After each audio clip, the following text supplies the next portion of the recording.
Assalamualaikum. Hari ni Nabila ada di Kubeki Kota Baru. Belakang Nabila lah ni adalah projek terbaru kita, Arika Kubang Krian. Okey, lo ni dia betul-betul main road facing dia. Sangat dekat dengan USM, sangat dekat dengan Istana Kubeki. Nak tengok macam mana unit dekat dalam ni? Jom. Setiap unit akan diberikan sama juga pintu gini dan setiap unit akan diberikan digital lock gini dah. Jom masih dekat.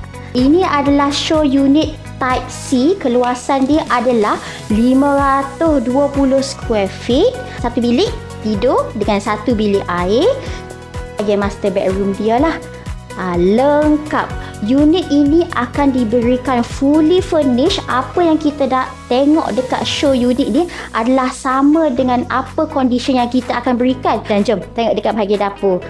Table top ni, kitchen hood dan juga kita punya kitchen cabinet ni exactly sama. Kita ada banyak lagi type lain yang berkeluasan dari 200 square feet hingga kepada 1000 square feet. Dan kita ada limited unit, 3 unit sahaja untuk penthouse.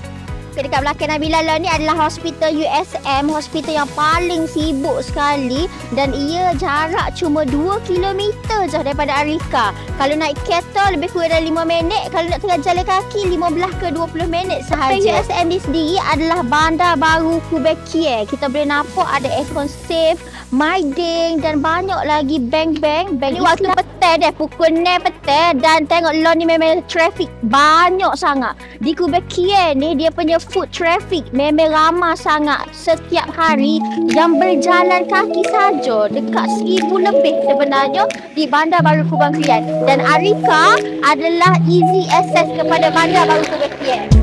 Nabila Law ni adalah shop lot di Bandar Baru Kubeki. Di tingkat 1 sini kebanyakannya dijadikan hostel. Sewa sini adalah Dr. USM, pelajar international dengan harga sewaan sebanyak RM750 hingga RM1,100 dan fasiliti hanyalah wifi, washing machine dan basic furniture sahaja. Tapi di Arika kita ada lebih kurang 45 fasiliti. Bayangkan berapa banyak pendapatan sewaan yang kita boleh dapat di Arika. Untuk tahu dengan lebih lanjut lagi berapa banyak potensi pulangan pelaburan, boleh cepat-cepat hubungi Nabila.